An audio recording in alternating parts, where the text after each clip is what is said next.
بكل هول من الأهوال مقتحم مولاي صل وسلم دائما أبدا على حبيبك خير الخلق كلهم يا أكرم الخلق ما لي من ألوذ به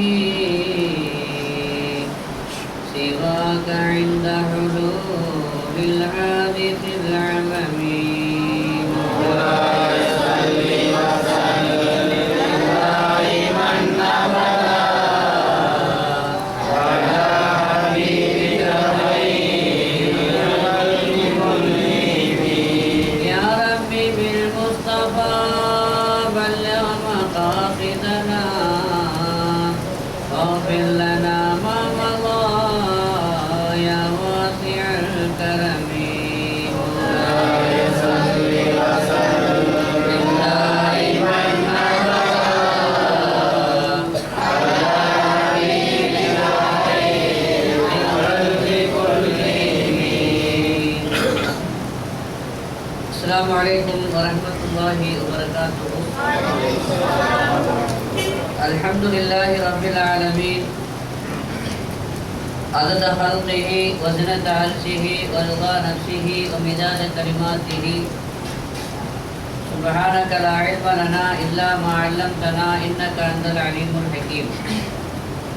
الحمد لله نحمده ونستعينه ونستغفره ونؤمن به ونتوكل عليه نعوذ بالله من شرور أنفسنا ومن سيئات أعمالنا من يهدي الله فلا مضل له ومن يضلله فلا هادي له ونشهد أن لا إله إلا الله وحده لا شريك له ونشهد أن سيدنا مولانا محمدا عبده ورسوله أرسله إلى الناس كافة بشيرا ونذيرا وداعيا إلى الله بإذنه وسراجا منيرا.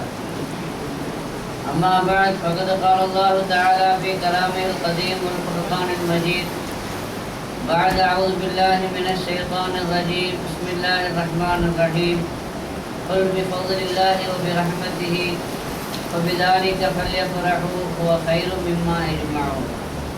صدق الله العلي العظيم. كان رسول الله صلى الله عليه وسلم يبشر أصحابه بقدوم رمضان وقال صلى الله عليه وسلم أتاكم شهر عظيم شهر مبارك. صدق رسول الله صلى الله عليه وسلم. சங்கைக்கும் மிகுந்த மேன்மைக்கும் உரிய கண்மணி நாயகம் ரசூலே கரீம் ஸல்லல்லாஹு அலைஹி வஸல்லம் அவர்களின் பாக்கியம் நிறைந்த உம்மத்துக்களே, அல்லாஹ் சுப்ஹானஹு வ தஆலா புனிதமான இந்த மஜ்லிஸில் நம்மை எல்லாம் ஒன்று சேர்த்ததை போன்று கண்மணி நாயகம் ரசூலே கரீம் ஸல்லல்லாஹு அலைஹி வஸல்லம் அவர்களோடு நம்மை சங்கமிக்க செய்வானாக. துன்யா கபல் ஆகிரா.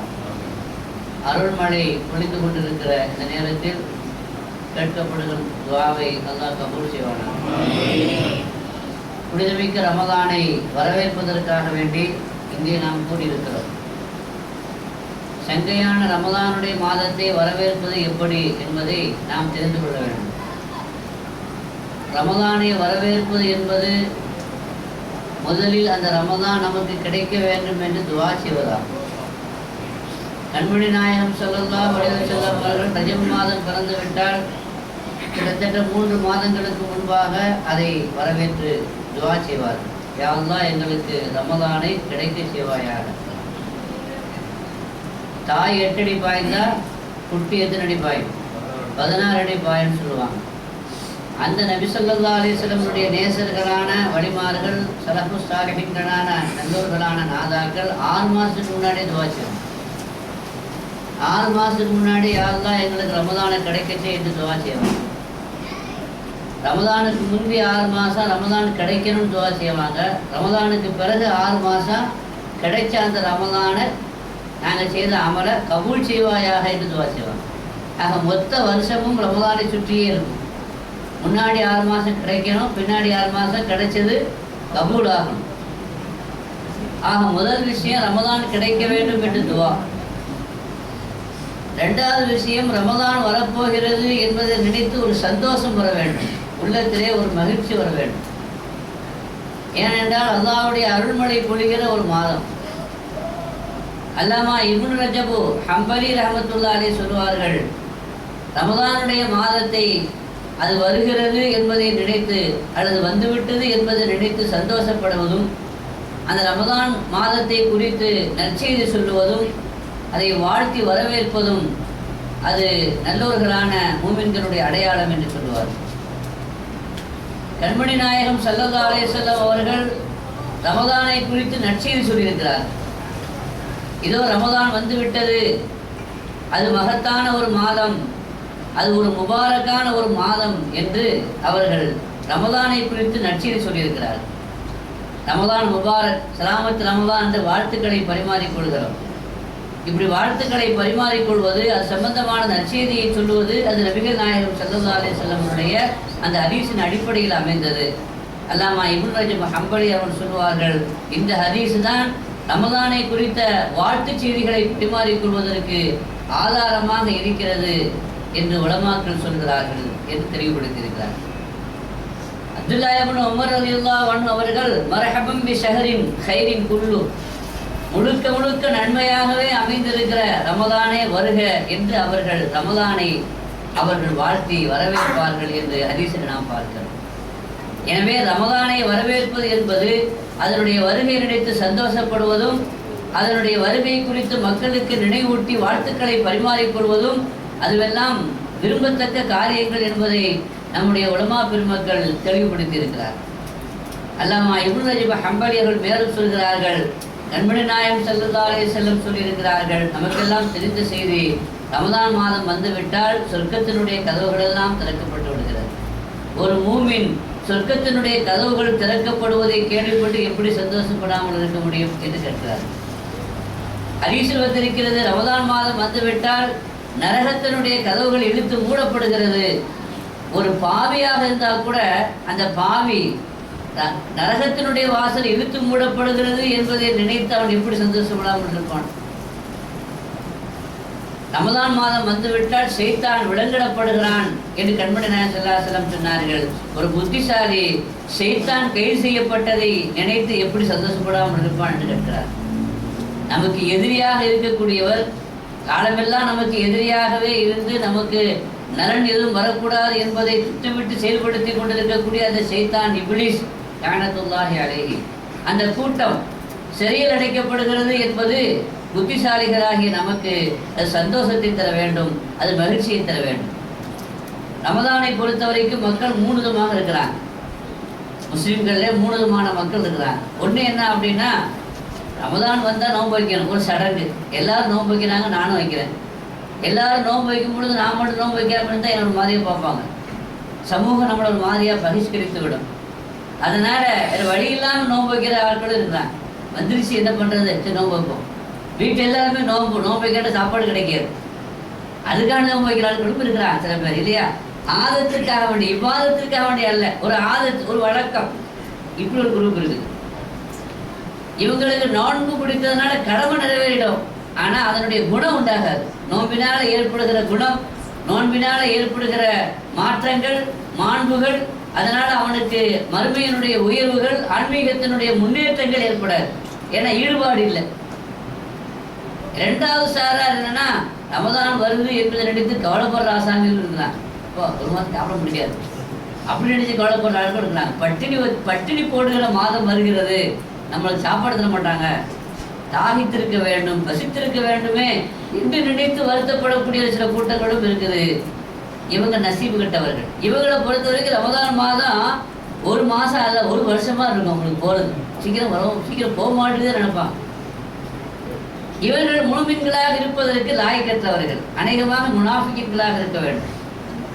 இன்னொரு சாரார் இருக்கிறாங்க, 3வது வகையினர். அவங்க ரமதான் வருகை குறித்து சந்தோஷப்படுவார்கள், அதை பாக்கியமாக நினைப்பார்கள், வந்துவிட்டாலும் கூட ரொம்ப மகிழ்ச்சியாக அதை எடுத்துக்கொள்வார்கள். இவர்களுக்கு ரமதான் வர்றதும் தெரியாது, போகிறதும் தெரியாது. மொத்த மாதம் போயிடுச்சு, பாக்கியமான ரமதான் மாதம் நம்மை விட்டு விடைபட்டு சென்று விட்டதே என்று வேதனைப்படுவார். ஏன்னா ரமதானுடைய மாதத்தில் ஒரு ஃபர்தான அமல் செய்தால் 70 ஃபர்துடைய நன்மை கிடைக்கிறது. ஒரு நஃபிலான அமல் செய்தால் ஒரு ஃபர்துனுடைய சவாப்பு கிடைக்கிறது. இந்த பாக்கியம் எப்போ கிடைக்காது? ரமதான் அல்லாத காலத்தில் கிடைக்காது. ரசூலுல்லாஹி ஸல்லல்லாஹு அலைஹி வஸல்லம் சொன்னாங்க, அல்லாஹ்வுடைய அடியார்கள் ரமதான் மாதத்தினுடைய மாண்பை குறித்து அதனுடைய சிறப்பை குறித்து ஒழுங்காக முழுமையாக அறிந்திருந்தால் காலமெல்லாம் ரமதானாக இருக்காதா என்று வருத்தப்படுவார்கள்.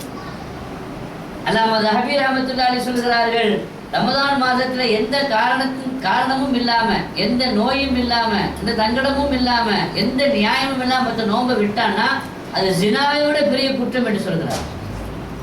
காரணம் இல்லாமல் ரமதானிலே நோன்பை விடுவது அவன் குடிகாரனாக இருந்தது குடியினுடைய தண்டனையை விட பெரிய தண்டனைக்குரிய குற்றம் என்று சொல்கிறார். ஏனால் மிகப்பெரிய ஒரு பாவச்செயல் என்பதை மார்க்கம் நமக்கு அதை தெளிவுபடுத்தியிருக்கிறது. ரமதான் மாதத்துல நீங்க நியாயமே இல்லாம ஒரு நோன்பை விட்டுட்டு அதுக்கு பிறகு ஒரு நோன்பு நீங்க பிடிச்சா கலா நிறைவேறிவிடும் சட்டப்படி என்றாலும் கூட ரமதானிலே விட்டு அந்த ஒரு நோன்புக்கு பகரமாக காலமெல்லாம் நோன்பு நோற்றாலும் ரமதானில் வரக்கூடிய அந்த ஒரு நோன்புக்கு ஈடாகாது என்று சொல்கிறார்கள் ஃபுகஹாக்கள், மார்க்கத்தினுடைய சட்ட நிபுணர்கள். என்று சொன்னால் இப்போ ரமதானுடைய பாக்கியம் அது எவ்வளவு மகத்தானது, எவ்வளவு புண்ணியமானது என்பதை நாம் விளங்க கடமைப்பட்டிருக்கிறோம். எனவே ரமதானுடைய வருகை நமக்கு சந்தோஷம் அளிக்க வேண்டும். அப்படி சந்தோஷம் அளித்தால் அது ஈமானுக்கு அடையாளம். கண்மணி நாயகம் ஸல்லல்லாஹு அலைஹி வஸல்லம் சொன்னாங்க, பள்ளிவாசல்ல ஒரு மூமின் இருப்பது எதை போல அப்படின்னா தண்ணீருக்குள்ள மீன் கிடக்கிறத போல மாதிரி. தண்ணீருக்குள்ள மீன் இருப்பது அந்த மீனுக்கு சந்தோஷம், கொண்டாட்டம் இல்லையா? அதே மீன் தண்ணீருக்கு வெளியே இருந்தா அது திண்டாட்டம் ஆயிடுது, வாழ்க்கை அதுக்கு பிரச்சனை ஆயிடுது. அப்போ ஒரு மூமினை பொறுத்த வரைக்கும் பள்ளிவாசல்ல இருக்கிறதுங்கிறது எதை போல? தண்ணீருக்குள்ள மீன் இருப்பதை போல. ஆனா முனாஃபிக்கை பொறுத்த வரைக்கும் பள்ளிவாசலுக்குள்ள ஒரு அவன் இருப்பது என்பது தண்ணீருக்கு வெளியே இருக்கக்கூடிய மீனை போல என்று சொன்னார்கள் கண்மணி நாயகம் ஸல்லல்லாஹு அலைஹி வஸல்லம். அப்போ ஒரு மூமினுடைய அடையாளம் என்னவென்றால் பள்ளிவாசலோடு தொடர்பை ஏற்படுத்திக் கொள்வது என்பது மாத்திரமல்ல, பள்ளிவாசலுக்காக வேண்டி அவன் வருவதையும் அங்கே இருப்பதையும் சந்தோஷமாக, அதுதான் அவனுக்கு உயிர் மூச்சு விடுகிற சுகமான ஒரு அனுபவமாக அவன் அதை எடுத்துக் கொள்கிறான். மீன் தண்ணீரில் இருப்பதை போல என்று சொன்னால் இது எதை காட்டுகிறது என்றால், ஒரு இபாதத் என்பது, ஒரு வணக்கம் என்பது, ஒரு வழிபாடு என்பது சந்தோஷத்தை தர வேண்டும், மகிழ்ச்சியை தர வேண்டும். அப்படி தந்தால் அது ஈமானுக்கு அடையாளம். ஒரு இபாதத்து ரொம்ப கஷ்டமா இருக்குது, ஒரு இபாதத்து ஒரு வணக்க வழிபாடு ரொம்ப பாரமா இருக்குது, ரொம்ப எரிச்சலா இருக்குது அப்படின்னா அல்லாஹ் பாதுகாக்க வேண்டும். அது முனாஃபிக்கினுடைய அடையாளம். எனவேதான் அல்லாஹ் குர்ஆன் ஷரீஃபிலே சொன்னான், இன்னஹா லகபீரத்துன், தொழுகை என்பது அது ரொம்ப பாரமா தான் இருக்குங்கிறான். இன்னஹா லகபீரத்துன், தொழுகை என்பது ரொம்ப கஷ்டமானது. நான் யாரை தவிர? இல்லால் ஹாஷிமீன், பயபக்தி உடையவர்களை தவிர. அல்லதீன யظنون அன்னஹும் முலாகு ரப்பிஹிம் வ அன்னஹும் இலைஹி ராஜிஊன், அல்லாஹ்வுடைய தரிசனத்தை, அல்லாஹ்வை சந்திக்க போகிறோம் என்று யார் நம்பி இருக்கிறார்களோ அவர்களை தவிர, அத்தகைய பயபக்தி உடையவர்களை தவிர தொழுகை என்பது ரொம்ப பாரமா தான் இருக்கும். ஆனா கண்மணி நாயகம் ஸல்லல்லாஹு அலைஹி வஸல்லம் சொன்னாங்க, ஜுஇலத்து குர்ரத்து ஐனி ஃபிஸ்ஸலாத், தொழுகை என்பது எனக்கு கண் குளிர்ச்சியாக ஆக்கப்பட்டிருக்கிறது. அப்ப நமக்கு அது கண் குளிர்ச்சியாக இருக்க வேண்டும், கண் அயற்சியாக அது ஆகிவிடக் கூடாது. ஆக இபாதத் என்பது சந்தோஷத்தை தர வேண்டும், மகிழ்ச்சியை தர வேண்டும். குர்ஆன் ஓதுவது மகிழ்ச்சியை தர வேண்டும், சந்தோஷத்தை தர வேண்டும். நாம் இன்னைக்கு டிவியில உட்கார்ந்து இடத்திலாம பார்க்குறோம், பார்க்கக்கூடாதெல்லாம் பார்க்குறோம், ரொம்ப சந்தோஷமா பார்க்குறோம், ரொம்ப மகிழ்ச்சியா பார்க்குறோம் இல்லையா? அது ரொம்ப ஆனந்தமா இருக்குது. சில பேர் கேம்ஸ் பார்த்து விளையாடிட்டு இருக்கிறான், அதிலே நேரம் போகிறது தெரியாம இருக்குது. செல்போனை வச்சு பேசிக்கிட்டே போய் ஆக்சிடென்ட்டும் ஆகுது, சில சமயத்தில் விபத்து ஆகிடுது. சில சமயத்தில் செல்போனை பேசிக்கிட்டே போய் எவ்வளோ தூரம் போனான்னு தெரியாமல் கடைசியில் போன் நிப்பாட்டின பிறகு ஆட்டோ பிடிச்சி வந்தவனா இருக்கலாம், டைட் பிடிச்சி வந்தவனா இருக்கான் இல்லையா? அப்போ அதில் ரொம்ப இன்ட்ரெஸ்ட் ஆகிடுது அவனுக்கு, தன்னை மறிமறந்து அவன் பேசிக் கொண்டிருக்கிறான், விளையாட்டுகளில் ஈடுபடுகிறான். என்றால் ஒரு மூமினுக்கு இந்த வீண் விளையாட்டுகளிலே மறக்கக்கூடாது, அவன் அதை இழக்கக்கூடாது. மாறாக இபாதத்திலே அவன் மூழ்கி இருக்க வேண்டும், வணக்க வழிபாடுகளிலே அவன் திளைத்திருக்க வேண்டும். இதுதான் ஒரு மூமினுடைய அடையாளம் என்பதை நமக்கு சொல்லித் தருகிறார். ரமதானை வரவேற்பதில் இதெல்லாம் சிறந்த அம்சங்களாக கருதப்படுகிறது. இது அல்லாம இன்னொரு விஷயம் என்னன்னா, ரமதான் வர்றதுக்கு முன்னாடியே ரமதான் வரப்போகிறது, நான் நோன்பு வைப்பேன், இன்ஷா அல்லாஹ் இரவுலே தராவி தொழுவேன் என்று அஸ்மு உறுதி எடுத்துக்கொள்ள வேண்டும். அப்படி முன்னதாகவே உறுதி எடுத்துக்கொள்வது அது சவாபை பெற்றுத்தரக்கூடிய காரியம் மாத்திரமல்ல, நமக்கு பின்னாட்களில் அந்த இபாதத்தை செய்வதற்குரிய தௌஃபீக் கிடைக்கும் என்பது மாத்திரமல்ல, அல்லாஹ் பாதுகாக்க வேண்டும். ஒருவேளை நமக்கு அந்த ரமதான் வந்த பிறகு நோன்பு வைக்கக்கூடிய வாய்ப்பு இல்லாமல் போனால் கூட சவாபு கிடைக்கும் நீயத்தின் காரணத்தினால. ஒரு ஆள் நைட்டில் படுக்கும் பொழுது அலாரம் வச்சுட்டு எழுந்திருப்பதற்குண்டான எல்லா ஏற்பாடுகளையும் செய்துட்டு தஹஜ்ஜுத் தொழணும் அப்படிங்கிற நீயத்தில் படுக்கிறாரு. அலாரம் வச்சுட்டு தான் படுக்கிறாரு, சொல்லிட்டு படுக்கிறாரு, எழுப்புங்கன்னு சொல்லிட்டு படுக்கிறாரு, எழுந்திருக்கணுங்கிற நீயத்தில் படுக்கிறாரு. ஆனால் அலாரம் வச்சுட்டு படுத்துட்டு ஆனால் எழுந்திருக்க முடியணும்னு வச்சுக்கோங்க. அலாரம் அடிச்சு அவருக்கு தெரியல, அல்லது அலாரம் அடிக்கலை, அவருக்கு கவனம் இல்லை, மறந்துட்ட, அதாவது அவருடைய அசதியில் அவருக்கு புரியாமல் ஆயிடுச்சுன்னா தஹஜ்ஜுத் தொழணுங்கிற நீயத்தில் படுத்த காரணத்தினால ஒருவேளை எழுந்திருக்கக்கூடிய வாய்ப்பு இல்லாவிட்டாலும் தஹஜ்ஜுத் சவாபு கிடைக்கும் என்கிறார்கள் ஹதீஸ்ல. கண்மணி நாயகம் ஸல்லல்லாஹு அலைஹி வஸல்லம் நீயத்திற்கு ஒரு மதிப்பு இருக்கிறது, நீயத்திற்கு ஒரு கதிர், ஒரு அந்தஸ்து இருக்கிறது. எனவேதான் நீயத்துல் மர்இ கைரும் மின் அமலிஹி, ஒரு மனிதனுடைய நீயத் என்பது அமலை விட சிறந்தது என்று சொல்வார். எனவே நம்ம நல்ல நீயத்தை வச்சுட்டு படுக்கணும். படுத்தோம்னா ஒருவேளை அதுக்காக இந்த கோட்டாவை பயன்படுத்துதுன்னு நினைக்கக்கூடாது. தூங்கிட்டா நீயத்தை வச்சு தூங்கிட்டா நமக்கு தொழுது சவாபு கிடைக்கும் அப்படின்னு படுக்கும் பொழுதே நீயத்து வைக்கக்கூடாது, அவன் சவாபு கிடைக்காது. அப்போ நீயத்தில் அவன் போலித்தனமான நீயத்தாக அது மாறி விடுகிறது. சில பேர் அலாரம் அடித்தாலும் மண்டையில் வாங்கி அடிச்சுட்டு படுக்கிற ஆட்களும் மண்டையில் வாங்கி அடிச்சுட்டு படுத்து சவாபு கிடைக்காது. அலாரம் அடிக்கும் பொழுது உங்களுக்கு முழிப்பு வந்துச்சுன்னா எரிச்சிடணும், கொஞ்சம் டைம் கொஞ்சம் படுக்கணும், படுத்தீங்க போச்சு, அவங்க கிடைக்காது. ஆக நீயத்துக்கு ஒரு சவாப் இருக்கிறது என்ற அடிப்படையில் நாம் என்ன செய்யணுங்க, ரமதான் வர்றதுக்கு முன்னாடி என்ன செய்யணும், ரமதான் வரப்போகிறது, நான் நோன்பு வைக்க போகிறேன் என்று நாம் என்ன செய்ய வேண்டும், நீயத்து வைக்க வேண்டும். அந்த நீயத்து உறுதியான நீயத்தாக இருக்க வேண்டும். அந்த நீயத்து உறுதியான நீயத்தாக இருந்தால் நிச்சயமா சவாபு கிடைக்கும். எந்த அளவிற்கு அல்லாஹ் நீயத்துக்கு மதிப்பளிக்கிறான்னா, ஒரு மனிதனுக்கு வயது ஆக ஆக என்ன வந்துடுது, முதுமை வந்து விடுகிறது. ஆனால் அல்லாஹ் குர்ஆன் ஷரீஃபில் சொல்கிறான், லக்கத் ஹலக்னல் இன்சான ஃபீ அஹ்ஸனி தக்வீம் சும்மா ரதத்னாஹு அஸ்ஃபல சாஃபிலீன். மனிதன் அழகான வடிவத்தில் படைத்தோம், அழகான கோலத்தில் படைத்தோம். இளைஞனாக இருக்கும் பொழுது குழந்தையா இருந்து பார்க்கறதுக்கு ரொம்ப அழகா இருக்குது இல்லையா? குழந்தையா இருக்கும் பொழுது பேபியா பார்க்க ரொம்ப அழகா இருக்கிறான். அவனே இளைஞனாக ஆகும் பொழுது இன்னும் அழகா இருக்கிறான் இல்லையா? ஆனா அந்த அழகான தோற்றம், அந்த அழகான கோலம், அந்த எழிலான அந்த உருவ அமைப்பு வயது ஏற ஏற என்ன ஆயிடுது, குறைஞ்சிக்கிட்டே வருது இல்லையா? அதனுடைய அமைப்பு மாறிக்கிட்டே வருது. கருப்பா இருந்ததுன்னா வெளுப்பா மாறிடுது, அதாவது அழகு குறைஞ்சிக்கிட்டே வருது. அப்போ லக்கத் ஹலக்னல் இன்சான ஃபீ அஹ்ஸனி தக்வீம், அழகான வடிவத்தில் படைத்தோம், அதுக்கு பிறகு அவனை கீழே தள்ளி விட்டோம். அதாவது வயது கூடி கூடி முதுமை பருவத்திற்கு வந்து விடுகிறான். அல்லாஹ் சொல்கிறான், இல்லல்லதீன ஆமனு வஅமிலு ஸாலிஹாத்தி, ஈமான் கொண்டு சாலிஹான நற்கர்மங்களை யார் செய்கிறார்களோ அவர்களை தவிர. அப்படின்னா அவங்களுக்கு முதுமை வராது, என்றும் 16, என்றும் அவர்கள் இளைஞர்களாகவே இருப்பார்கள். அப்படின்னா ஈமான் கொண்டு சாலிஹான அமல் செய்யக்கூடிய எல்லாரும் கிழவனாகாமல் இருக்காங்க, எல்லாரும் முதிய பருவத்தை அடையாமலாம் இருக்கிறாங்க. ஆனால் அல்லாஹ் சொல்கிறானே, அப்போ அதுக்கு என்ன அர்த்தம்? ஹதீஸில் வருகிறது, நீ வாலிபனாக இருக்கும் பொழுது நீ என்னென்ன இபாதத்து செய்தாயோ, இளமையில இருக்கும் பொழுது என்னென்ன இபாதத்து செய்தாயோ, அந்த இளமையில செய்த அந்த இபாதத்து ஒருவேளை முதுமையை நீ அடைந்த பிறகு முதுமையின் காரணமாக அந்த அமல் செய்ய முடியாம போயிட்டா அல்லாஹ் மலருக்கு உத்தரவிடுவான், அவன் தொடர்ந்து அமல் செய்ததாகவே எழுதுன்னு சொல்லுவான். ஏன்னா அவன் இளமையா இருக்கும் பொழுதே பள்ளிவாசலுக்கு வந்தான். சாதாரணமா பையனா இருக்கும் பொழுது, இளைஞனா இருக்கும் பொழுது பள்ளிவாசலுக்கு வர்றது பெரிய விஷயம் இல்லையா? அவன் இருக்கிறது வேற எங்கேயாவது இருக்கும். ஆனால் அந்த இளமை பருவத்திலே பள்ளிவாசலுக்கு வந்தவன், இளமை பருவத்திலே இபாதத்து செய்தவன். எனவே இப்போ முதுமையின் காரணமாக தானே இபாதத்து செய்ய முடியல, அது நான் தானே கொடுத்த அந்த முதுமையை. அவன் இபாதத்து செய்யணும்னு நினைக்கிறதான் அவன் இளைஞனாக இருக்கும் பொழுதே வந்திருக்கிறான், பழகி இருக்கிறான். நான் முதுமையை கொடுத்த காரணத்தினால் இபாதத்து செய்ய இப்போ முடியாமல் போயிடுச்சு என்றாலும் கூட இளைஞனாக இருக்கும் பொழுது அவன் செய்த அந்த இபாதத்தை முதுமை பருவம் வந்த பிறகு ஒருவேளை செய்ய முடியாமல் போய்விட்டாலும் செய்ததாகவே அது செய்யப்படும், எழுதப்படும்.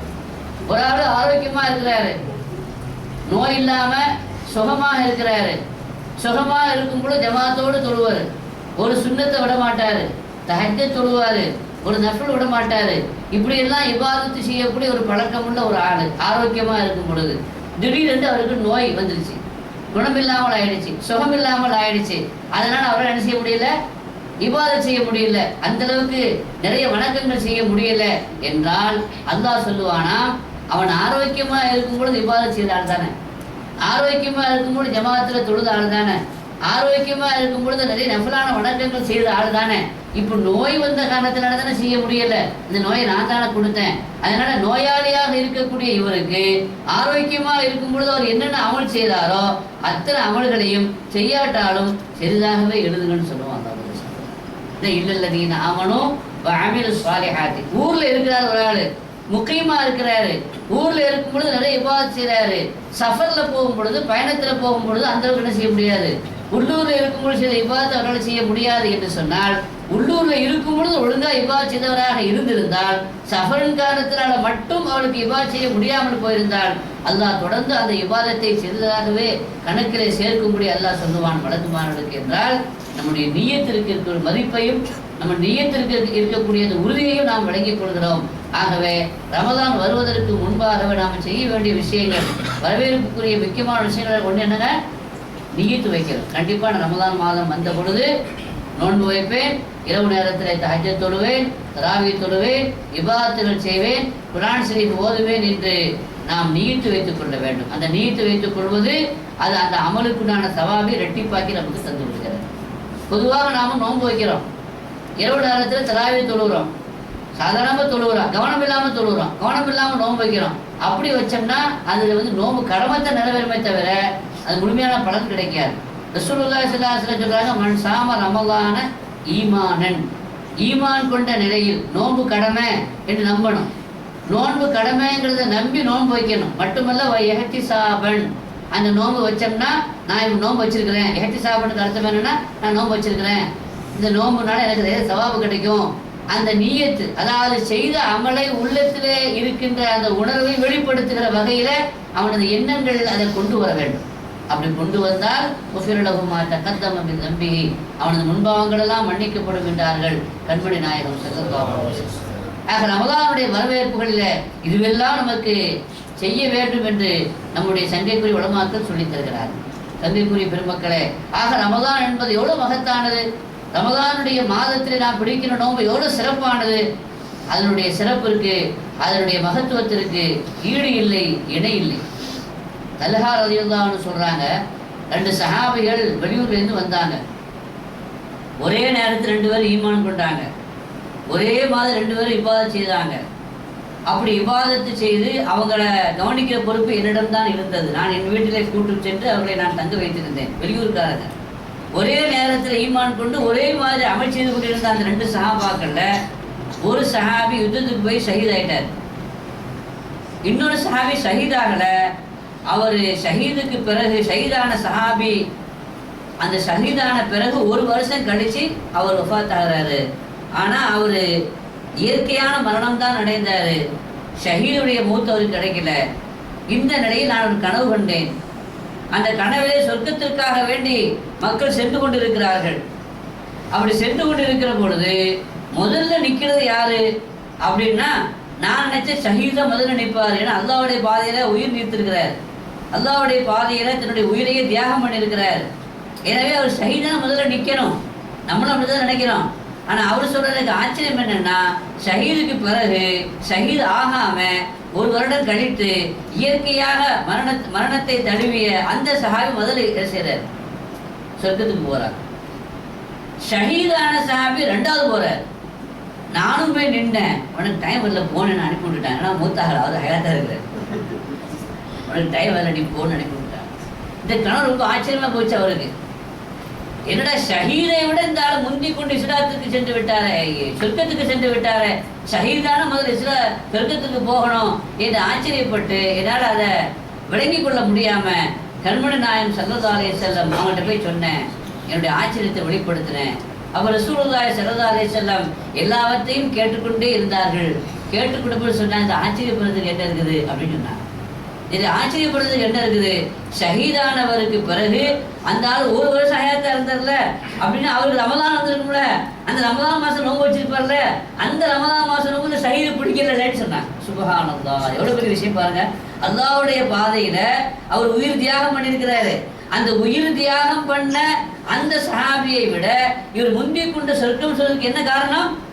அவருக்கு கிடைக்காத ஒரு ரமதான் மாதம் இவருக்கு கிடைச்சிருக்கு. இப்போ ஒரு மாதம் ரமதான் மாதம் கிடைத்த காரணத்தினால ஷஹீதையே ஓவர்டேக் பண்ணி போயிட்டார். எவ்வளவு பெரிய அந்தஸ்து, இது எவ்வளவு பெரிய பாக்கியம் என்பதை நீங்கள் எண்ணி பார்க்கிறோம். அல்லாஹ்வுடைய மகத்தான ஒரு பாக்கியத்தையும் மகத்தான கிருபையும் பெற்றுத்தரக்கூடிய இந்த நோன்பு மாதத்தை நாம் சந்தோஷத்தோடு மகிழ்ச்சியோடு வரவேற்க வேண்டிய ஒரு நிலையில் நாம் இருக்கிறோம். சங்கைக்குரிய பெருமக்களே, அல்லாஹ் ஜல்லிஷானஹு தஆலா இந்த நோன்பினுடைய அந்தஸ்தை எவ்வளவு பெரிய அந்தஸ்தாக வச்சிருக்கிறான்.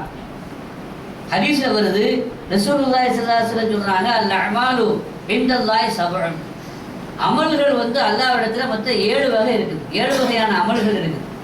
அமலானி மூஜிபானி, 2 அமல் இருக்குது, அது அவசியமாக்கும். 2 அமல்கள் அவசியமாக்கும். அமலானி பி அம்சாலிஹிமா, இன்னும் 2 அமல் இருக்குது, அது அந்த அமலை போல அது கிடைக்கும், கூலி கிடைக்கும். 2 என்னாச்சு? 4 ஆச்சு. அமலும் பி அஷரி அம்சாலி, ஒரு அமல் இருக்குது, அது 1க்கு 10 நன்மை கூடுதலாக கிடைக்கும். எத்தனை ஆச்சு? 5. இன்னொரு அமல் இருக்குது, அதுக்கு 700 மடங்கு கூடுதலாக கிடைக்கும். ஒரு அமலுக்கு 700 மடங்கு கூடுதலாக கிடைக்கும். எத்தனை? 6. இன்னொரு அமல் இருக்குது, அந்த அமலுக்குண்டான சவாபு என்னங்கிறது யாருக்குமே தெரியாது, அல்லாஹ்வுக்கு யாருக்குமே தெரியாது. ஆக மொத்தம் அமல்கள் எத்தனை வகை இருக்குது? 7 வகை இருக்குது. 2 அமல் என்னது? மூஜிபானி, அதாவது அவசியமாக்கும். எது அவசியமாக்கும்?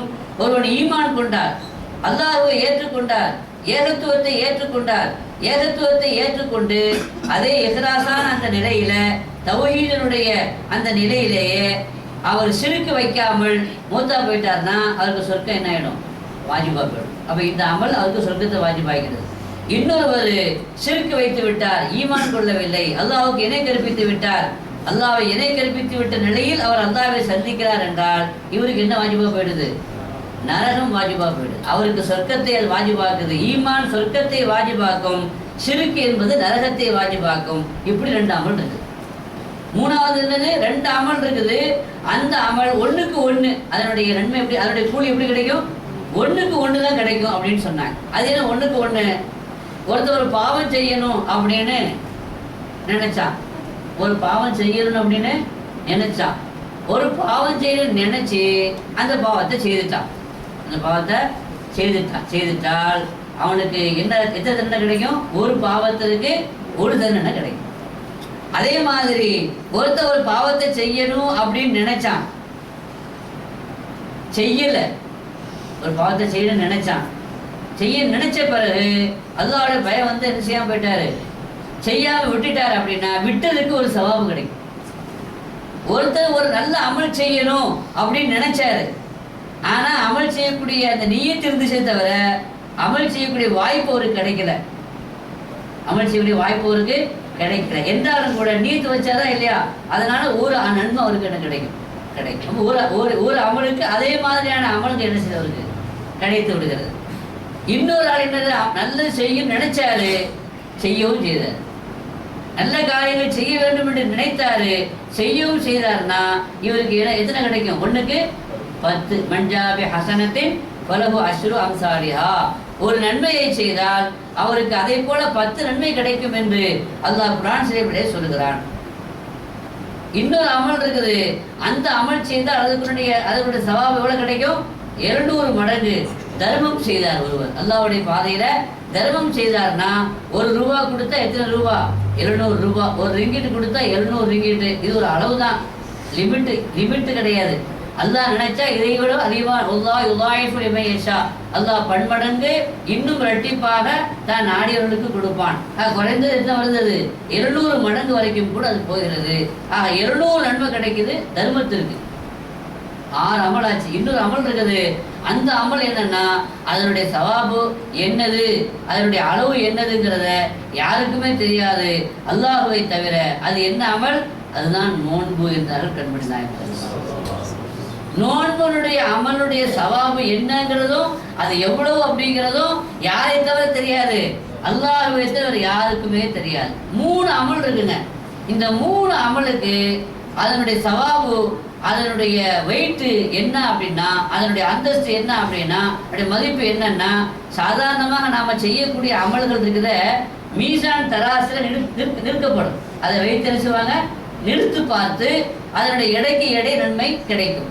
ஆனால் 3 அமல்களை குறித்து குர்ஆன் ஷரீஃபிலையும் ஹதீஸிலும் பார்க்கிறோம். அந்த 3 அமலை எடை போடவே முடியாது. அந்த 3 அமல்களை எடை போட்டு நாம் அதை அளந்து பார்க்கவே முடியாத அளவிற்கு அல்லாஹ்விடத்தில் உயர்ந்த ஸ்தானத்தை பெற்ற அமலாக 3 அமல்கள் கருதப்படுகிறது. 1வது என்ன அப்படின்னா, மன்னிக்கிறது. மன்னிக்கிற தன்மை. நம்மளை ஒரு ஆள் நமக்கு ஒரு ஆள் துரோகம் பண்ணிட்டாரு, நம்மளை ஒரு ஆள் ஏமாத்திட்டாரு, நமக்கு ஒரு ஆள் நஷ்டத்தை உண்டாக்கிட்டாரு, மன வருத்தத்தை ஏற்படுத்திட்டாரு அப்படின்னு வச்சுக்கோங்க.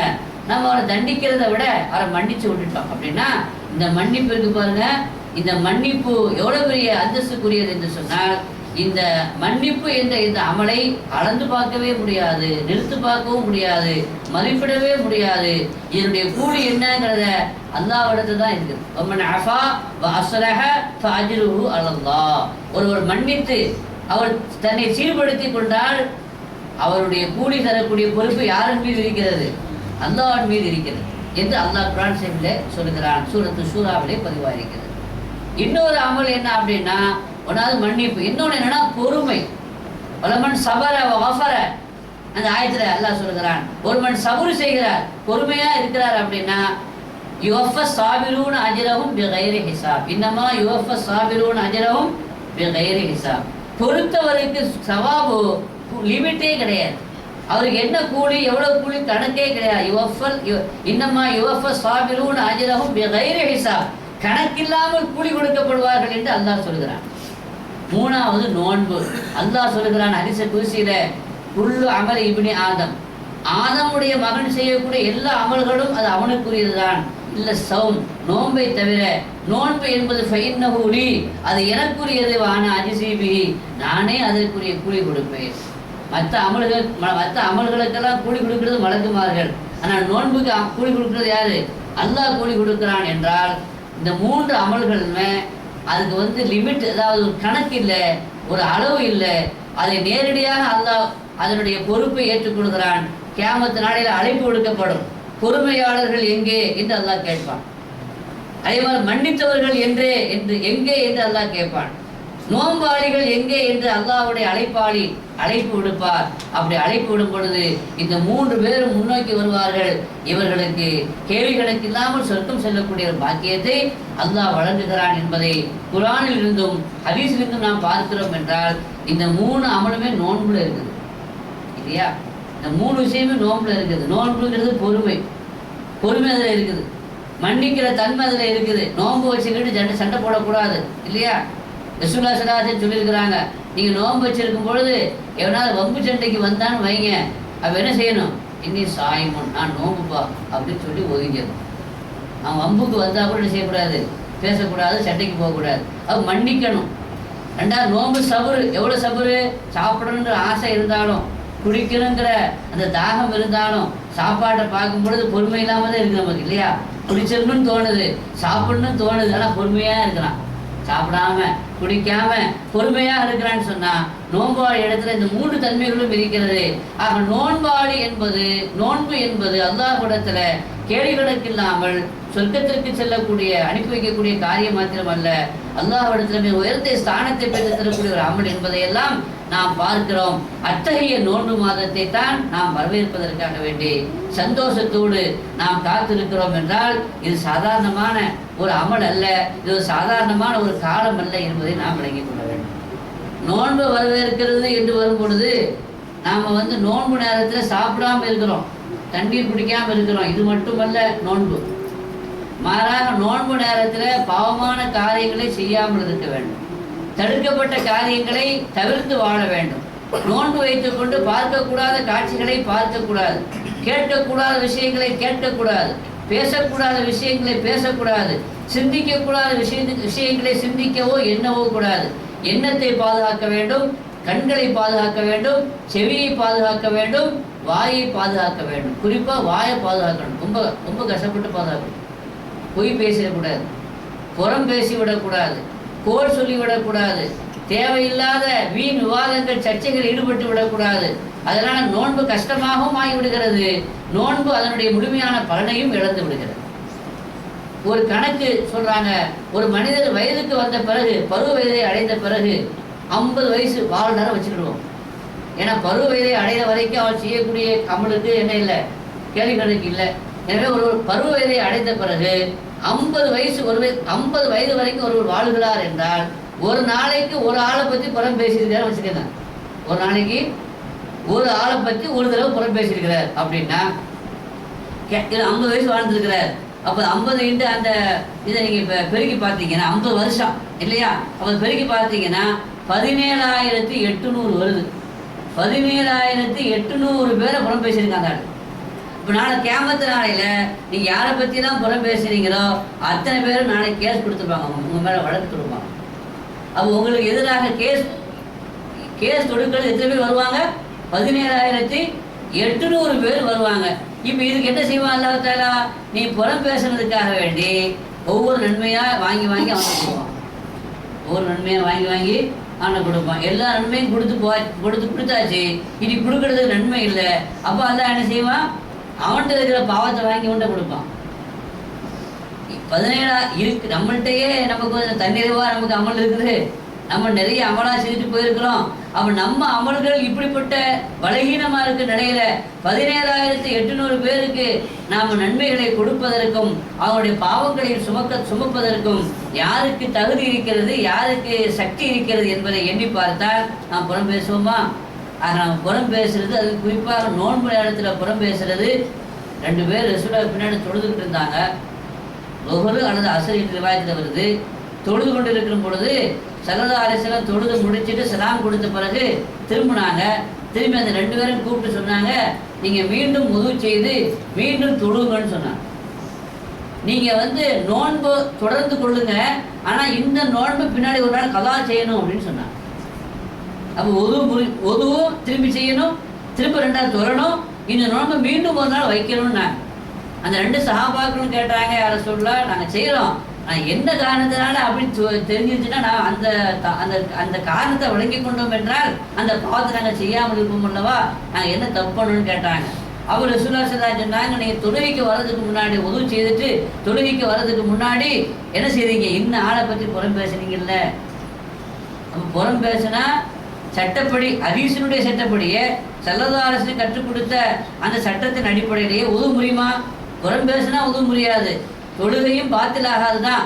ஆனாலும் கூட எங்கள் ரசூலுல்லாஹ் என்ன சொல்கிறாங்க, உது திரும்பி செய்துட்டு வா, திரும்பி 2ஆவது தொழுன்னு சொல்கிறாங்கன்னு சொன்னால் அப்போ அந்த தொழுகையை குணமில்லாமல் ஆக்கி விடுகிறது, உதுவை வலுவில்லாமல் ஆக்கி விடுகிறது, நோன்பை மதிப்பில்லாமல் ஆக்கி விடுகிறது. எனவே இன்னொரு நாள் நோன்பு வைங்கன்னு சொன்னாங்க ஸல்லல்லாஹு அலைஹி வஸல்லம்.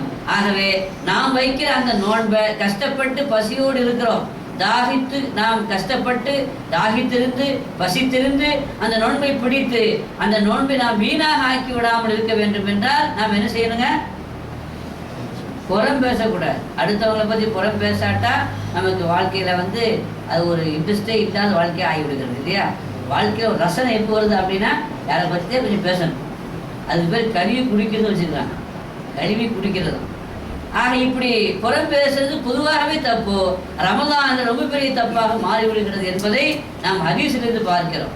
எனவே நோன்பாளிகளாகிய நாம் நோன்பு நேரத்தில் நம்முடைய வாயை பரிசுத்தப்படுத்திக் கொள்ள வேண்டும். ரசூலுல்லாஹ் சொல்றாங்க, நீங்க உண்ணாமல் இருக்கிறதுனால, பருகாமல் இருக்கிறதுனால, பசியோடு இருக்கிறதுனால, தாகித்து இருக்கிறதுனால அல்லாஹ்வுக்கு என்ன கிடைக்க போகுது? அல்லாஹ்வுக்கு ஒன்றும் கிடைக்க போறதில்லை. அப்போ அதனால பசியோடு இருந்து தாகித்திருந்து நீங்க தேவையில்லாத காரியங்களை செய்வதனால், பாவங்களை செய்வதனால் அந்த நோன்பினுடைய பலன் உங்களுக்கு கிடைக்காமல் போய்விடுகிறது என்று கண்மணி நாயகம் ஸல்லல்லாஹு அலைஹி வஸல்லம் சொல்கிறார்கள். ஆகவே நாம் கஷ்டப்பட்டு வைக்கிற அந்த நோன்பு சிறந்த வகையில் அது பரிபூர்ணமானதாக இருக்க வேண்டும் என்று சொன்னால் நாம் அந்த நோன்பை பேணுதலான முறையில் நாம் அதை கடைபிடிக்க வேண்டும். சங்கைக்குரிய பெருமக்களே, கண்மணி நாயகம் ஸல்லல்லாஹு அலைஹி வஸல்லம் இந்த நோன்பை குறித்து, அதனுடைய மாண்பை குறித்து நமக்கு நிறைய செய்திகளை சொல்லியிருக்கிறார்கள். நோன்பு என்பது ஒரு மனிதனை எந்த அளவிற்கு உயர்த்துகிறது என்று சொன்னால், ஆன்மீக முன்னேற்றத்தை அது ஏற்படுத்துகிறது என்று சொன்னால், நோன்பு இருக்குதே அது அல்லாஹ்வுடைய சிஃபத்து. ஏன் நோன்பை குறித்து அஸ்ஸௌமுலி அது எனக்குரியது என்று அல்லாஹ் ஏன் நோன்பை குறித்து சொன்னான் என்றால், நோன்பு என்பது அல்லாஹ் சாப்பிட்றது இல்லை, அல்லாஹ் குடிக்கிறது இல்லை இல்லையா? அல்லாஹ் நாம் செய்யக்கூடிய தேவையின் நிமித்தமாக செய்யக்கூடிய எந்த ஒரு காரியத்தையும் அல்லாஹ் செய்வதில்லை. அதனால நோன்பு என்பது அல்லாஹ்வினுடைய தன்மையை, இலாஹியத்தினுடைய தெய்வீகத்தினுடைய தன்மைகளை நம்மிடத்திலே வருவதற்கு அது ஒரு காரணியாக அமைந்திருக்கிறது என்ற அடிப்படையில் அது மகத்தான உயர்வையும் அல்லாஹ்வுடைய நெருக்கத்தையும் அல்லாஹ்வுடைய நேசத்தையும் அது பெற்று தருகிறது என்பதை நாம் அந்த நோன்பின் வழியாக அடைகிற காரணத்தினால்தான் அஸ்ஸௌமுலி, நோன்பு என்பது எனக்குரியது, அதை நானே அதற்குண்டான கூலி கொடுப்பேன். இன்னொரு அதாவது வாசிப்பின்படி பான உஜிசா, நானே அதற்கு கூலியாக மாறுவேன் என்ற அடிப்படையில் பார்க்கும் பொழுது நோன்பினுடைய கூலி அல்லாஹ்வே கிடைக்கிறான் என்றால் இது எவ்வளவு பெரிய மகத்தான ஒரு பாக்கியத்தை தரக்கூடிய அமல் என்பதை நாம் விளங்கிக் கொள்ள வேண்டும். சங்கைக்குரிய பெருமக்களே, ஆக நோன்பு காலங்களில் நாம் என்ன செய்யணும் அப்படின்னு சொன்னால் நிறைய அமல் செய்யணும் அப்படிங்கிறது ஒன்று. நோன்பு காலம் வர்றதுக்கு முன்னாடியே ரமதானை வரவேற்கிற இந்த நேரத்தில் நாம் என்ன செய்யணும் அப்படின்னா முதல்ல இப்பவுமே இஸ்திக்பார் செய்ய ஆரம்பிக்கணும், தௌபா செய்ய ஆரம்பிக்கணும். பாவங்களை விட்டும் அல்லாஹ்விடத்தில் மன்னிப்பு கேட்டு நம்மை நாம் நோன்பை வரவேற்பதற்கு தயாராகுவதற்கான காரணத்தை சூழ்நிலைகளை நாம் உருவாக்கி கொள்ள வேண்டும். அனஸ் ரலியல்லாஹு அன்ஹு சொல்றாங்க, முஸ்லிமீன்கள் இஸ்லாமியர்கள் ஷாபான் மாதம் வந்துட்டாலே அக்கப்பு அல் மசாஹிஃபி ஃபகரவுஹா, ஷாபான் மாதத்திலேயே முஸ்ஹாஃபுல அவங்க வந்து என்ன செய்வாங்களாம், முங்கி கிடப்பாங்களாம், விழுந்து கிடப்பாங்க. முஸ்ஹாஃபுல விழுந்து கிடப்பாங்க. முஸ்ஹாஃப்னா குரான்ல விழுந்து கிடப்பாங்க. குரான் சேவை ஓத ஆரம்பிச்சிருவாங்க. ரமதான்ல ஓதுறது அப்புறம் ஷாபான் மாதத்திலேயே குரான்ல விழுந்து கிடப்பாங்க. என்ன செய்வாங்க, அதையே ஓதிக்கொண்டிருப்பார்கள். அனஸ் இப்னு மாலிக் ரலியல்லாஹு அன்ஹு சொல்றாங்க. மேலும் மாலிக் இப்னு அனஸ் சொல்றாங்க, ரமதான் மாதம் வந்துருச்சுன்னா இமாம் மாலிக் அவர்கள் என்ன செய்வாங்கன்னா பேசுவதையே விட்டுருவாங்களாம். இதா தகல ரமதானு யஃபிர்ரு மினல் ஹதீஸி, ரமதான் மாதம் வந்துருச்சுன்னா யார்கிட்டையும் அதிகம் பேச மாட்டாங்க. முஜாலசத்தி அஹ்லில் இல்ம், இல்மு உடையவர்களுடைய சபையில உட்கார்ந்து பேசுறதை கூட தவிர்த்து கொள்வாங்களாம். அப்போ இபாதத்தில் ஈடுபடுவார்கள். குர்ஆன், முழுமையாக குர்ஆன் ஓதுவதில் ஈடுபட்டு விடுவார்கள் என்று மாலிக் அவர்களை பற்றி, இமாம் மாலிக் அவர்களை பற்றி வரலாற்றில் நாம் பார்க்கிறோம். என்றால் வர்றதுக்கு முன்னாடியும் தயாராகணும், வர்றதுக்கு பின்னாடியும் நாம் அதிலே முழுமையாக மூழ்கிவிட வேண்டும். தௌபா என்பது நாம் ரமதானுடைய மாதத்துக்கு முன்னாடி ஏன் செய்யணும் அப்படின்னா, ரமதான் என்பது அல்லாஹுவை நாம் சந்திக்கக்கூடிய ஒரு மாதமாக ஆக்கி கொள்ள வேண்டும்.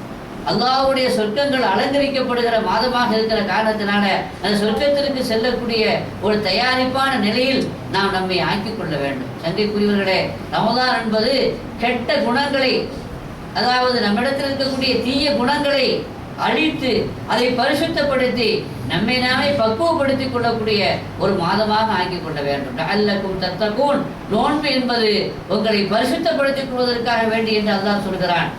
ஒரு பெரிய ஒரு தாத்தா சொன்னார் தன்னுடைய பேர பிள்ளைகிட்ட, எப்பா வாழ்க்கையினுடைய தத்துவத்தை அவனுக்கு சொல்லவான்னு கேட்டேன். அப்போ அந்த பேர பிள்ளை சொன்னா, தாத்தா சொல்லுங்க தாத்தா, வாழ்க்கையுடைய தத்துவம் என்ன அப்படின்னு. அந்த பேர பிள்ளைகிட்ட தாத்தா சொன்னாரு, வாழ்க்கையினுடைய தத்துவங்கிறது என்னன்னா, ஒவ்வொரு மனிதனுடைய உள்ளத்திலையும் போராட்டம் நடந்து கொண்டிருக்கிறது. ஒவ்வொரு மனிதனுடைய உள்ளத்திலையும் போர் நடந்து கொண்டிருக்கிறது. அந்த போர் அதனுடைய தன்மை எத்தகையது என்று சொன்னால், ரெண்டு ஓநாய்களுக்கு மத்தியில் நடைபெறுகிற போரை போல, யுத்தத்தை போல. அந்த ரெண்டு ஓநாய்களுக்கு மத்தியில் நடக்கக்கூடிய அந்த யுத்தம், ஒரு ஓநாய்ங்கிறது என்னன்னா மனிதனுடைய தீய குணங்கள், அவனிடத்தில் இருக்கிற பேராசை, அவனிடத்தில் இருக்கிற பெருமை, அவனிடத்தில் இருக்கிற தீய குணங்கள், அதாவது சூது, சூழ்ச்சி, அகம்பாவம், ஆணவம், இதுவெல்லாம் ஒரு மனிதத்தில் இருக்கக்கூடிய தீய குணங்கள். இது ஒரு ஓநாய். இன்னொரு நாய் என்ன அப்படின்னா, நல்ல குணங்கள், நல்ல செயல்பாடுகள், தர்ம சிந்தனை, அன்பு, நேயம், மற்றவர்களை மதிப்பது, உதவி செய்வது, தர்மம் செய்வது, இதுவெல்லாம் இன்னொரு ஓநாய். இந்த ரெண்டு ஓநாய்க்கு மத்தியில, ஒவ்வொரு மனிதனுக்கும் மத்தியில கல்வியில யுத்தம் நடந்து கொண்டிருக்கிறது. இதுதான் வாழ்க்கையுடைய தத்துவம் என்று சொன்னாங்க. அப்ப அந்த சிறுவன் கேட்டான், இந்த யுத்தத்தில் ஜெயிப்பது யார், இந்த யுத்தத்தில் வெற்றி பெறுவது யார் என்று கேட்டபோது தாத்தா சிரித்து கொண்டு சொன்னார், யாரு ஜெயிப்பாங்க அப்படின்னு சொன்னா, நீ எந்த ஓநாயை தீனி போட்டு வளர்க்கிறாயோ அந்த ஓநாய் பலம் பெற்று ஜெயிக்கும் என்று சொன்னார். தீய குணங்கள் என்ற அந்த ஓநாய்க்கு தீ போட்டு வளர்த்தால் அது பலம் பெற்று நன்மைகளை மிகைத்து அந்த தீய குணங்கள் என்ற அந்த ஓநாய் ஜெயித்துவிடும். அதே நேரத்தில் நல்ல குணங்கள் என்ற அந்த ஓநாய்க்கு நீ தீ போட்டு வளர்த்தால் அது வலிமை அடைந்து பலம் பெற்று ஒரு இடத்துல நன்மை மிகைத்துவிடும், தீமை அது மிகைக்கப்பட்டுவிடும். எனவே யாரை ஜெயிக்க வைப்பது என்பது, எதை வெற்றி பெற செய்வது என்பது, நீ யாருக்கு தீ போட்டு வளர்க்கிறாய் என்பதில் இருந்து அதை முடிவு செய்ய வேண்டும் என்று சொன்ன அந்த செய்தியை நாம் பார்க்கிறோம். என்றால் இந்த ரமலானுடைய மாதம் நம்மிடத்தில் இருக்கக்கூடிய தீய குணங்களை உதவி செய்கிற மனப்பான்மையை பெருக்கிக் கொள்ள வேண்டும். உதவி செய்கிற மனப்பான்மை சொல்லும் பொழுது ரமலான் நோன்பு வச்சிருக்கிறாங்க, நோன்பாளிகளுக்கு நோன்பு திறப்பதற்கு நாம் என்ன செய்ய வேண்டும்? அவங்களுக்கு உதவி செய்ய வேண்டும். உங்களால் முடிஞ்ச அவங்களுக்கு உணவு வாங்கி கொடுக்க வேண்டும். அப்படி உணவு வாங்கி கொடுத்து ஒரு நோன்பாளியுடைய பசியை போக்கி அவர் நோன்பு திறப்பதற்கு நீங்கள் உதவி செய்வீங்கன்னா, மண் ஃபத்தர சாயிமன், ஒரு நோன்பாளிக்கு நோன்பு திறப்பதற்கு நீங்கள் உணவளி செய்யுன்னு சொன்னால் வலகு அஜிருகு, அவருக்கு அது வலகு மிசுரு அஜிருகி, அந்த நோன்பாளியுடைய நன்மையை போல அவருக்கு நன்மை கிடைக்கும். நீங்கள் ஒரு நோன்பு வச்சிருக்கிறீங்க, இன்னொரு நோன்பாளிக்கு நோன்பு திறக்க உதவி பண்ணிருக்கீங்கன்னு சொன்னால் உங்களுக்கு 2 நோன்பு சவாப்பு கிடைச்சிருக்கு. நீங்கள் 10 பேருக்கு நோன்பு திறக்க உதவி பண்ணீங்கன்னு சொன்னால் உங்கள் நோன்பு போக 10 நோன்பு, ஒரே நாள் 11 நோன்புடைய சவாப்பு உங்களுக்கு கிடைச்சிருக்கு. சில இடத்துல கஞ்சிக்கு உதவி செய்கிறோம், ஒரு இடத்துல கஞ்சிக்கு உதவி செய்து அங்கே 100 பேர் கஞ்சி குடிக்கிறாங்கன்னா அந்த 100 பேர் கஞ்சி குடிப்பதற்கு நீ ஒரு நாள் ஒரு முறை நீ உதவி செய்தால் ஒரே நாளில் உன்னுடைய நோன்பு அல்லாமல் 100 பேருடைய நோன்பு உனக்கு சேர்த்து கிடைத்து விடுகிறது. நம்மளே எத்தனை பேருக்கு நோன்பு திறக்கக்கூடிய வசதி, நோன்பு அதாவது திறப்பதற்கு உணவளிக்கக்கூடிய வசதி நம்ம இடத்துல எத்தனை பேருக்கு இருக்குது அப்படின்னு சஹாபாக்கள் கேட்டாங்க. யாரை சொல்றதா? எங்கள் எல்லோருக்கும் இந்த வசதி இல்லையே என்று சொல்லும் பொழுது ரசூலுல்லாஹி ஸல்லல்லாஹு அலைஹி வஸல்லம் சொன்னாங்க, நோன்பு திறக்க உதவி செய்யணும் அப்படின்னா அதுக்காண்டி பெரிய பிரியாணி வாங்கி கொடுக்கணுங்கிறது மட்டும் அவசியம் இல்லை, அவங்கவுங்க வசதிக்கேற்ப செய்தால் போதுமானது. அந்த அடிப்படையில் நீங்கள் என்ன செய்யலாம்? ஒரு பெருத்தம்பளம் வாங்கி கொடுத்தாலும் போதுமானதுன்னு சொன்னாங்க. பேருத்தம்பளம் அதே மாதிரி ஒரு மிடர் பால் கொடுத்தாலும் போதுமானது, அல்லது கொஞ்சம் தண்ணி வாங்கி கொடுத்தாலும் போதுமானது என்று சொன்னார்கள். நோன்பு திறக்கிறதுக்கு தண்ணீர் கொடுத்தா கூட அந்த நோன்பாளியுடைய சவாபை போல ஒரு சவாபு உங்களுக்கு கிடைக்கும் என்று சொன்னார்கள் கண்மணி நாயகம் ஸல்லல்லாஹு அலைஹி வஸல்லம். இந்த நோன்பு என்பது உதவுகிற மனப்பான்மை நமக்கு உண்டாக்க வேண்டும், இரக்கம் கொள்ளக்கூடிய மனப்பான்மை நமக்கு உருவாக்க வேண்டும்.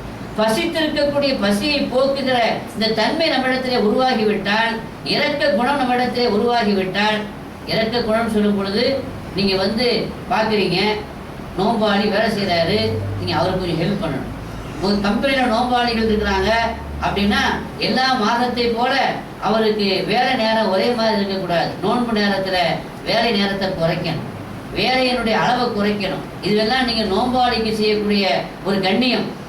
அந்த நோன்பு நேரத்தில் நீங்கள் அதாவது திறப்பதற்காக செய்யக்கூடிய உதவிகளை போல அவங்களுடைய சுமைகளை குறைப்பதும் கூட நோன்பாளிக்கு செய்யக்கூடிய அந்த பேருபகாரம் இருக்கிறது. அது அல்லாஹ்விடத்தில் மிக உயர்ந்த ஸ்தானத்தை தரக்கூடியதாக அது மாறிவிடுகிறது. நோன்பு என்பது இரக்க குணத்தை உங்களுக்கு பெற்றுத்தர வேண்டும். நோன்பினுடைய முதல் பகுதி இரக்கம், ரஹ்மத்து. 2வது பகுதி மகஃபிரத்து, மன்னிப்பு. 3வது பகுதி எத்துக்கும் மினன்னார், நரகத்தினுடைய விடுதலை. யாருக்கு அல்லாஹ்வுடைய ரஹ்மத்து கிடைக்கிறதோ அவங்களுக்கு தான் அல்லாஹ்வுடைய மகஃபிரத்து கிடைக்கும். யாருக்கு அல்லாஹ்வுடைய மகஃபிரத்து கிடைக்கிறதோ அவர்களுக்கு தான் நரகத்தினுடைய விடுதலையும் கிடைக்கும் என்ற அடிப்படையில் அந்த ரஹமத்தும் மகஃபிரத்தும் எத்துக்கும் கிடைக்க வேண்டும் என்றால் அந்த ரஹமத்து உங்களுக்கு முதல்ல வரணும். ஏன்னா இரஹமு மம்ஃபில் அர்தி இரஹமுக்கும் மம்ஃபிஸ் ஸமா, நீங்கள் இந்த பூமியில இருப்பவர்களுக்கு இரக்கம் காட்டுங்கள், வானத்திலே உள்ளவன் உங்களுக்கு இரக்கம் காட்டுவான் என்றார்கள் கண்மணி நாயகம் ஸல்லல்லாஹு அலைஹி வஸல்லம். எனவே ரஹமத்துடைய பத்திர ரஹமத்து நமக்கு கிடைக்கணுமானா நாம் என்ன செய்யணும்? நாம இறக்கப்படணும். யார் மீது இறக்கப்படணும்?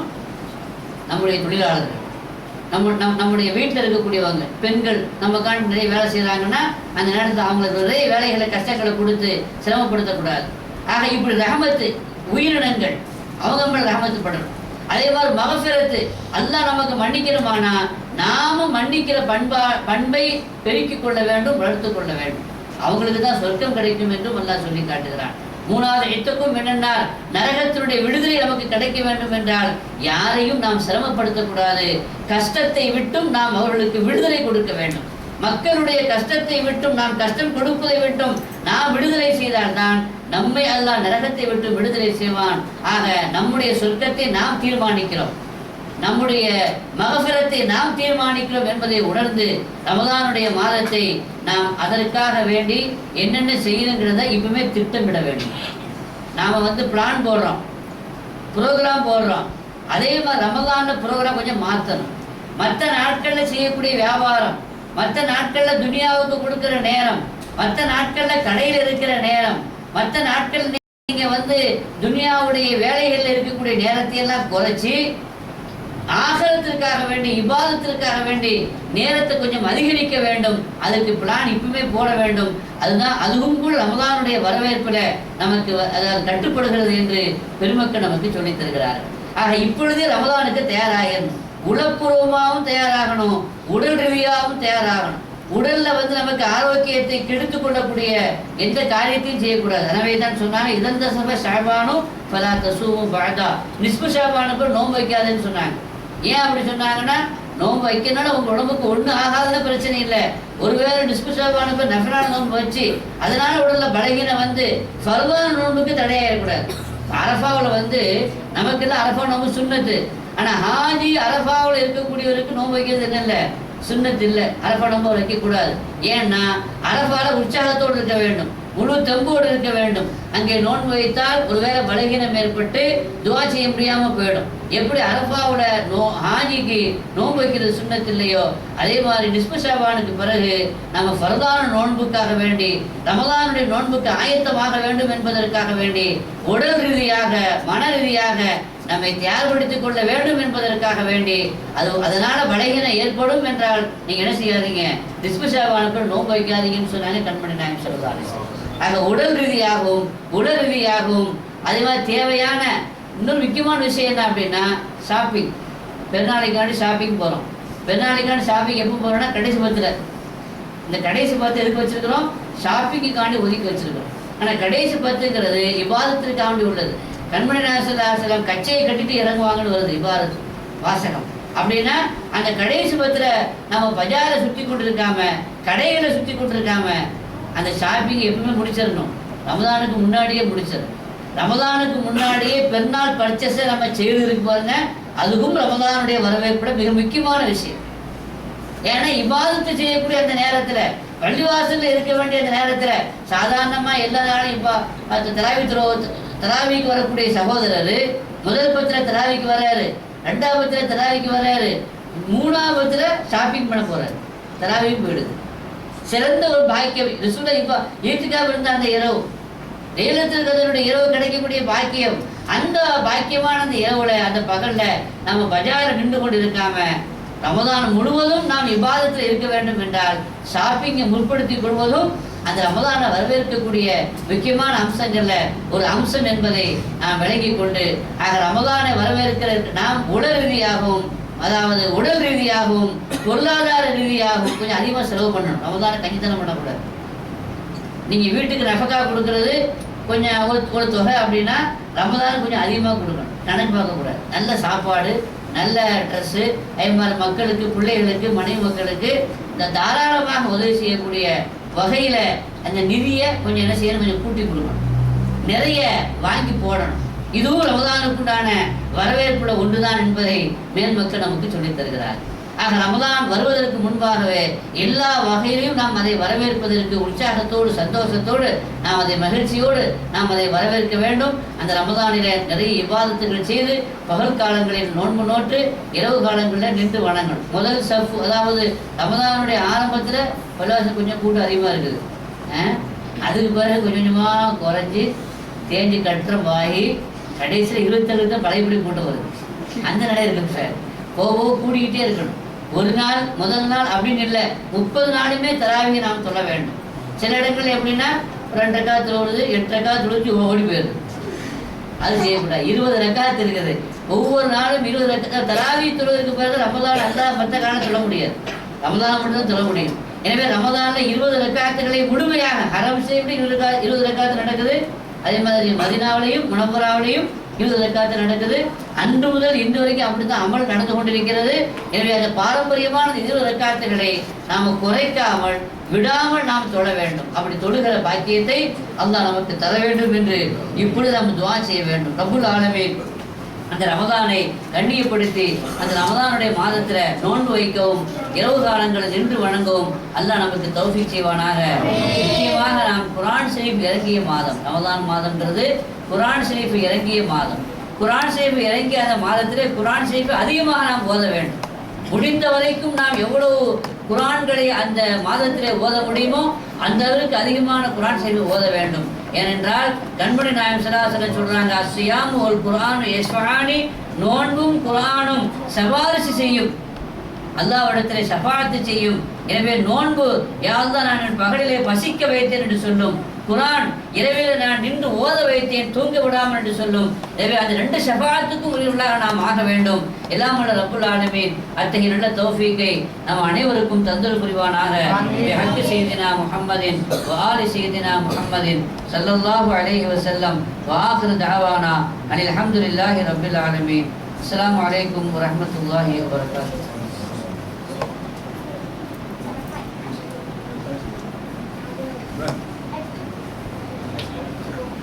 அஸ்ஸலாமு அலைக்கும் வரஹ்மத்துல்லாஹி வபரகாத்துஹு. அல்ஹம்துலில்லாஹ். ரமலானை எப்படியெல்லாம் வரவேற்க வேண்டும் என்கிற அற்புதமான